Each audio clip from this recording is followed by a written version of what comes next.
Good afternoon, LinkedIn Live Nation. I am your host, Scott Bloom. I'm a Vice President of JM&A Dealership Insurance Services. Here with my co-host, the esteemed Bill Christie, who's the Director of our Benefits, 401k, and Investments Division. So thanks for everybody for joining us. Bill, how are you? Good afternoon, Scott. Great to be Well, here. Looking forward to this conversation. yeah, me too. Welcome. Hey, today we're going to learn what a health captive is and how it works for dealerships. And then we're going to get into why more dealers groups are joining the JM&A Group Health Captive. But before we get into that, Bill, listen, no pressure. But I think if we do well, the New Horizon podcast like the Kelseys do, or if we go retro, Mike and the Mad Dog, or we could aspire to the JM&A Group Walk Around podcast starring our own Mark Spoto and Heather Wilkinson. So let's hope it goes well. All Sound things good, to Bill? strive for, Mr. Bloom. All things to strive for. All right. So, Bill, first question for you.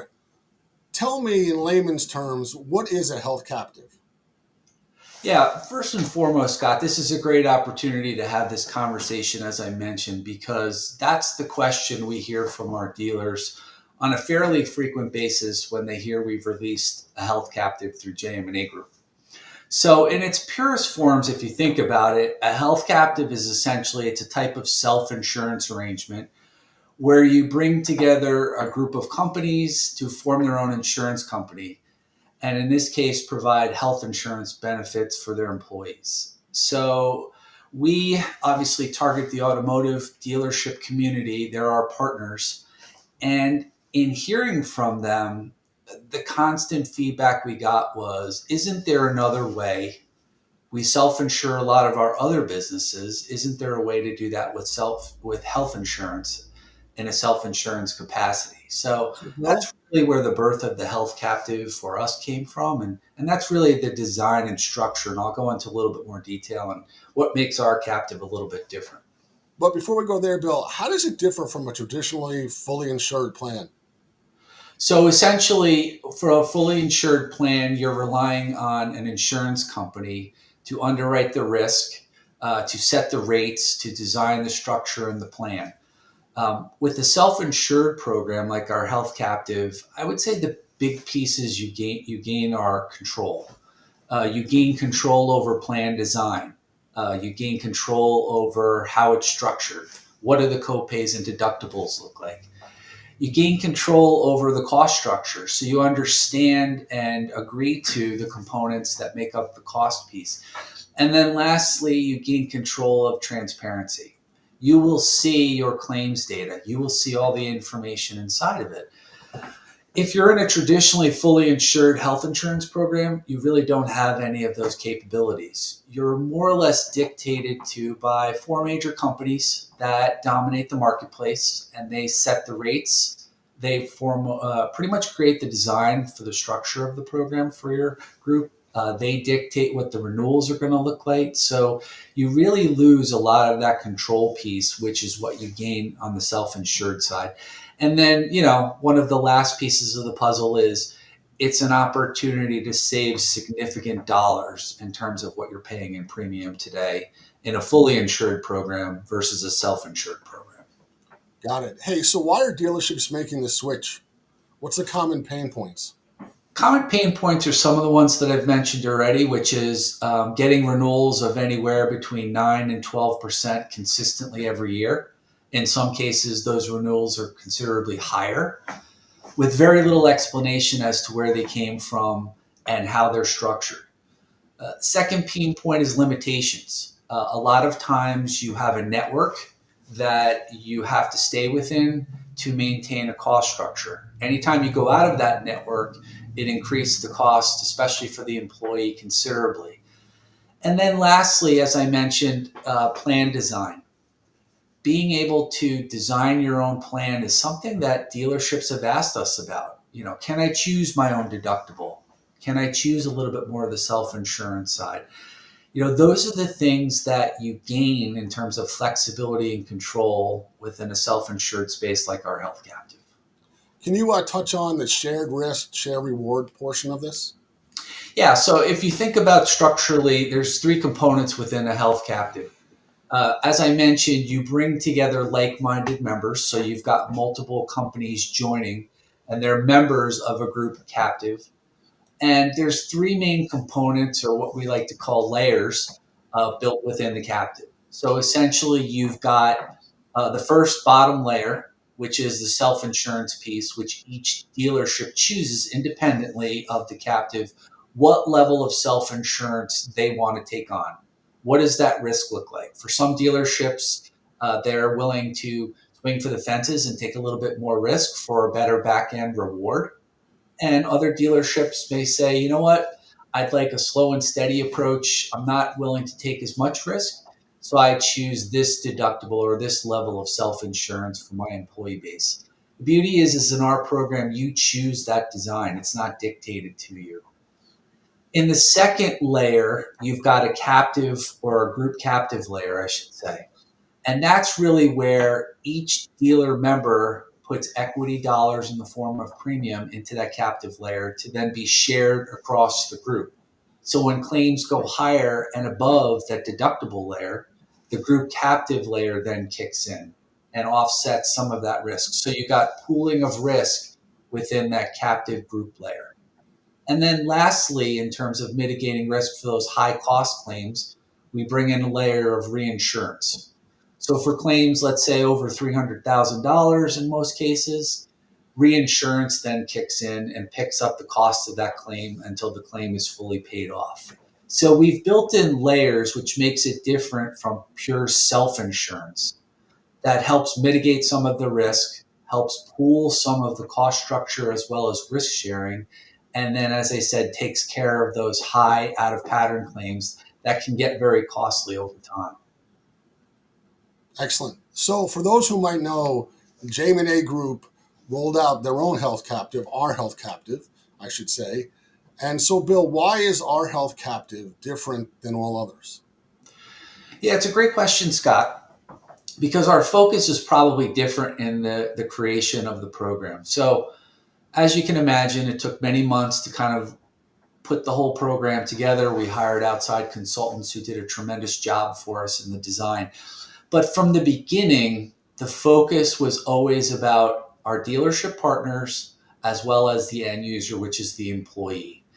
A lot of captives are rolled out for the purposes of profitability, making as much money as you possibly can, saving on expenses. While all of that's very important in our captive, we never lost sight or focus on the employee.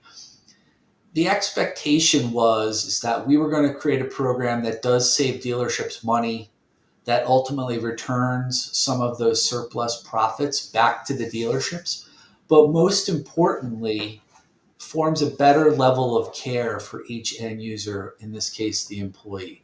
So we've put in a lot of components tied to employee support, things like risk navigation, or we have pooling of risk. Things like Employee Navigator, where we have certain services that can take over the appointment setting for a particular employee. And I'll give you an example of that in a little bit. But essentially, we really wanted the employee surrounded with support. And then, in addition to that, we wanted the HR team surrounded with support. So we know that in a dealership, they wear a lot of hats in the HR space. They may do payroll, they may do employee benefits, they may do other things, but they're very busy. And we didn't want to give them an extra task. So we have a tremendous amount of HR support tied to our third party administrator, in this case, Imagine 360, who handles a lot of it. So again, we never lost sight in the design of the end user as being the number one priority. Sure, we want to make money. Sure, we want to save dealerships money. Sure, we want to provide a better level of care. But that third piece, that employee piece, that better level of care, has always been the top priority for us because serving our dealerships is the most important part of what we do at JM&A Group. Hey, Bill, going back to the HR experience for a second, is it safe to say that with our program, they'll have less burdensome things to do than in a traditional program they're in right now? Yes. So what makes our program different is we have concierge HR support, meaning for a dealership group that joins as a member, they have an assigned person who handles all of their HR support, including billing, where to send claims information, how to be able to address certain things. So it all comes from that HR support. Whereas if you're with a traditional fully insured carrier, a lot of times you're calling a 1-800 number and you're getting access to whoever you get on the phone at that given time. We have dedicated HR support for that group. And then in addition to that, we answer all the questions that come from the employee base. So instead of them walking into their HR office on a Monday morning asking about certain things when it comes to the aspects of their care, we ask them to access our support lines, which we have in place 24/7, 365 days a year, where the employees call in. And as I mentioned, they get guidance when it comes to how's my claim being handled? Where do I send this bill? How do I schedule this particular procedure for myself? Or where do I find a particular doctor in my area that can help me with this problem? So again, back to that support level, we wanted to make sure HR was taken care of, so they didn't feel and experience a design where it was more work put on their plate. It's actually the other. It's the opposite. We take work off their plate with all the support pieces.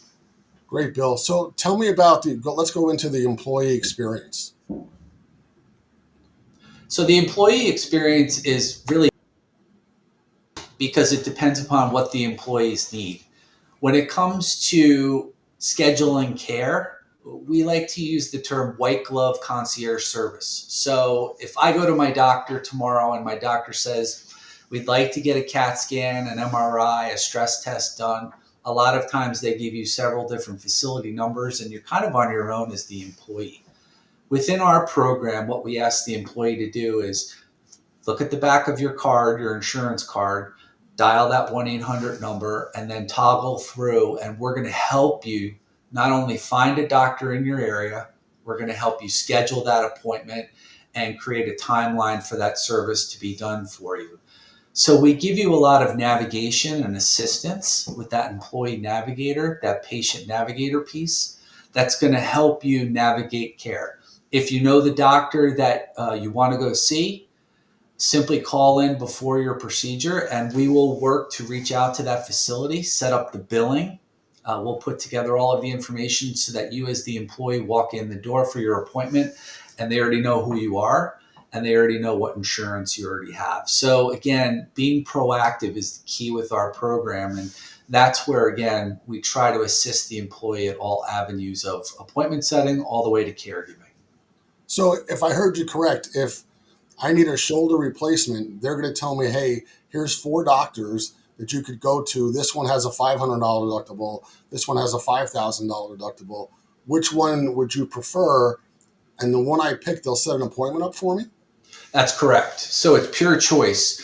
You go to the doctor that you want, you see the specialist that you want. It's all based on the marketplace. What people don't realize is that the marketplace has different price structures tied to different facilities and different care.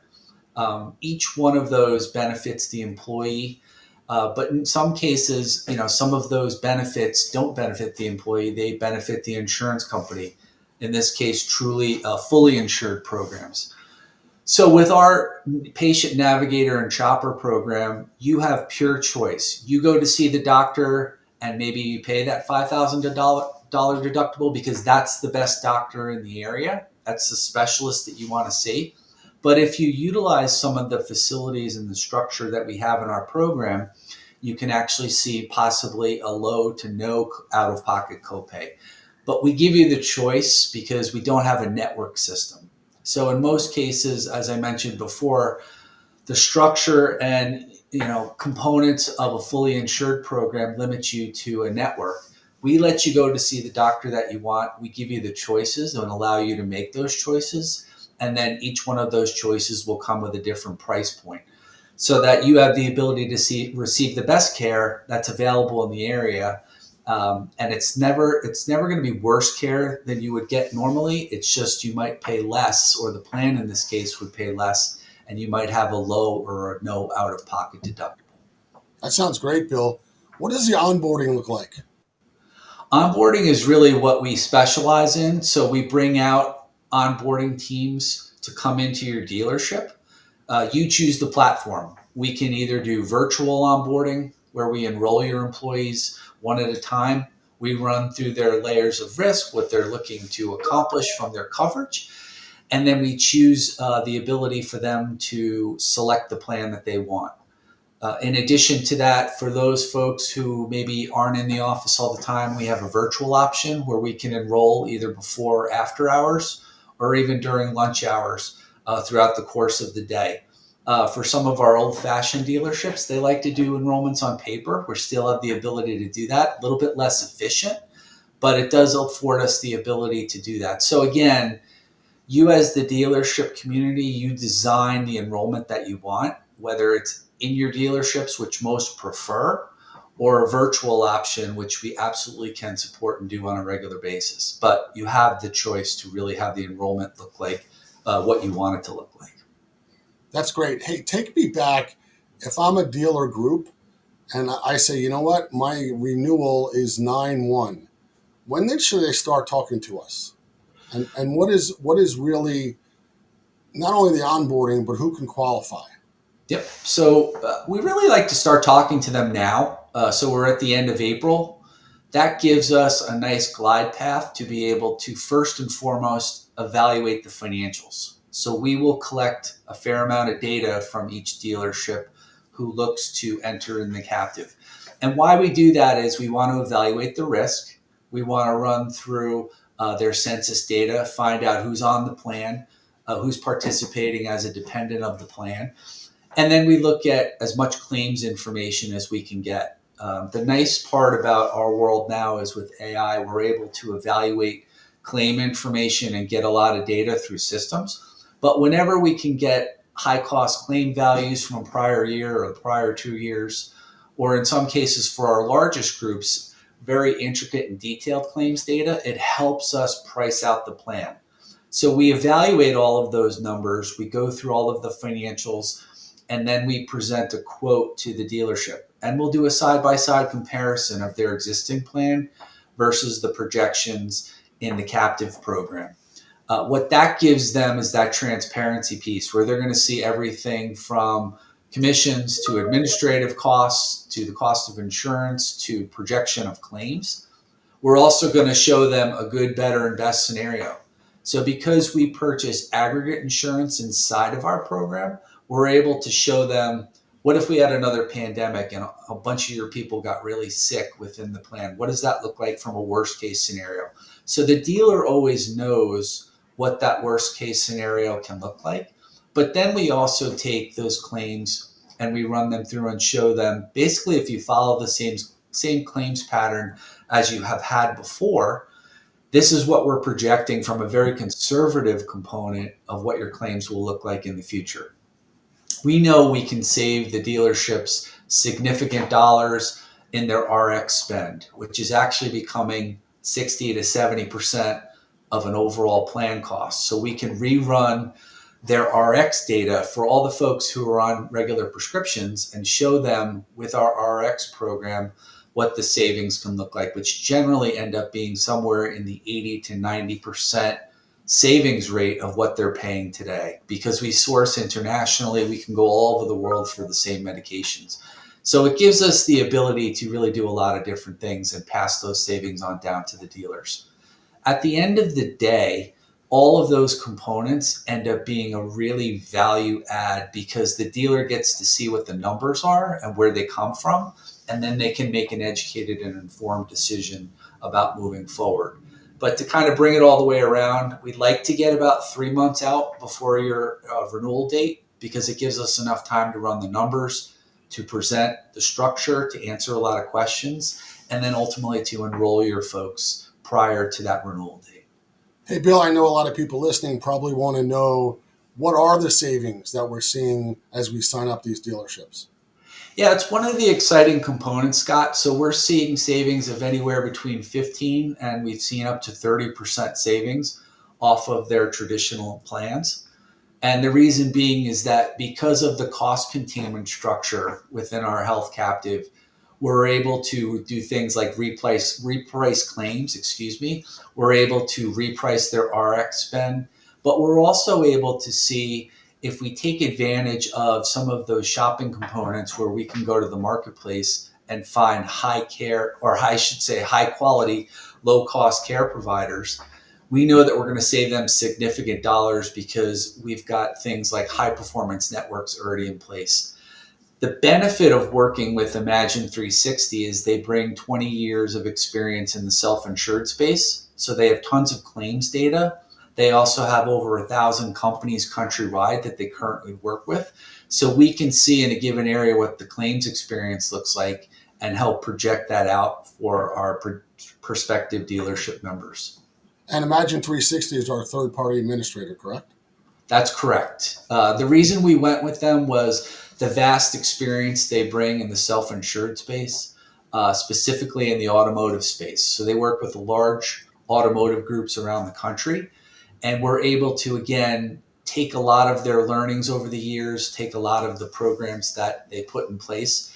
They actually offer a telemedicine program, which we've taken advantage of, called Recurl, and it allows our folks to access telemedicine virtually. We found out, again, coming from our dealers, that coming out of the pandemic, people like to have virtual tele appointments after work or before work or when they were available. They didn't necessarily want to go see a doctor, but they did have questions. We want them to receive care in any form and fashion. So that's one example of partnering with a great provider like i360 allows us to take advantage of some of that experience of what they've built over the course of many, many years in the self-insured space.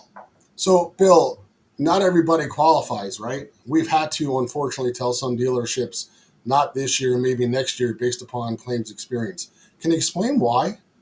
Correct. Well, much like any insurance, we have to do our underwriting. And when we do our underwriting, we have to evaluate each group for their existing claims, their census population, where they're seeking their care, and then ultimately, is that a good risk to be taking on in a captive space? In some cases, unfortunately, the answer is no, because those claims are running very high or above pattern. But in other cases, we've been able to tell dealerships it's a no, but not no forever. It's just a no, not now. We want to see some of those claims come down, possibly come off. In some cases, the claims are not permanent.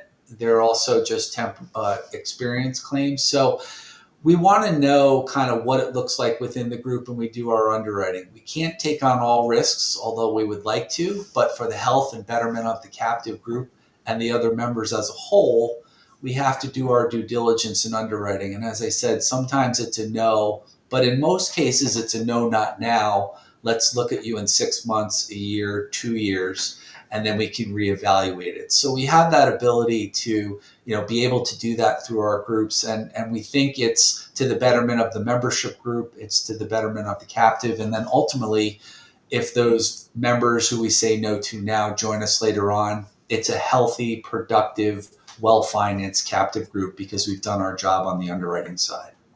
That begets the next question. What is the ideal dealership profile for the JM&A Group Health Captive?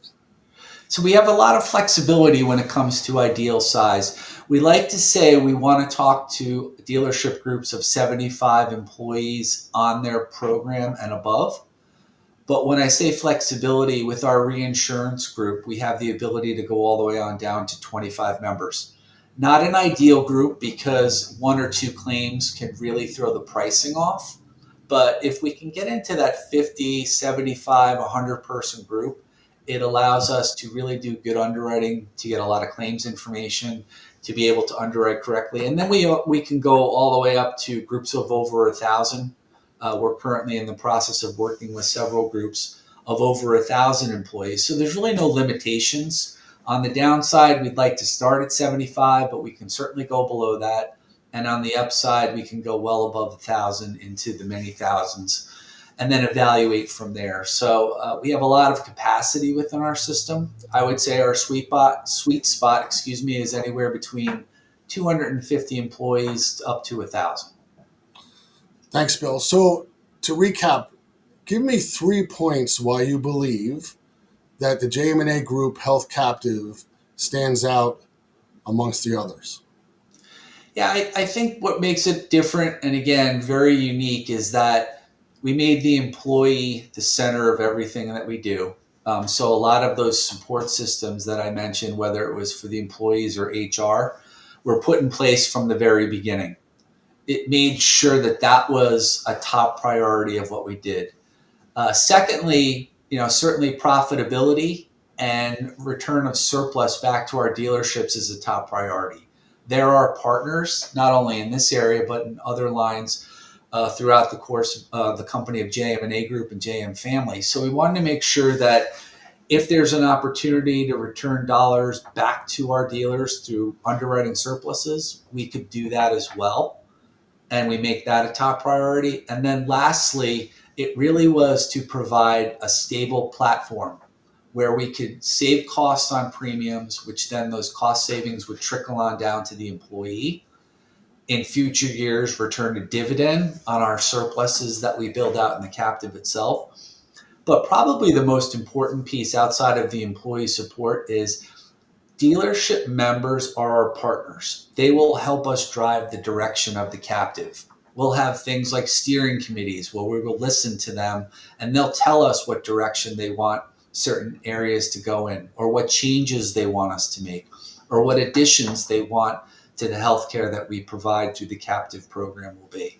So we operate as the quarterback, but we're listening to our dealership members every day because we want their feedback so that we can provide the most robust program available for them that's profitable, but then also takes care of their employees first and foremost. Excellent. Hey, Bill, great conversation today. Really appreciate you being on here with me. I think we might have made, the podcast, the walk around podcast at JM&A Group that they do. But for those who don't know who dealership insurance services are, we are a 30-year-old insurance firm that specializes only in dealership insurance. That's all we do. And that's all we will continue to do. Listen, I'm Scott Bloom. If you'd like to talk to us or Bill Christie at another point, you can reach us on LinkedIn. There's also a link there. If you left any questions on it, we will sure to get back to you. But have a great day. And again, thank you for joining us today on LinkedIn Live. Appreciate the opportunity. Thanks, everyone.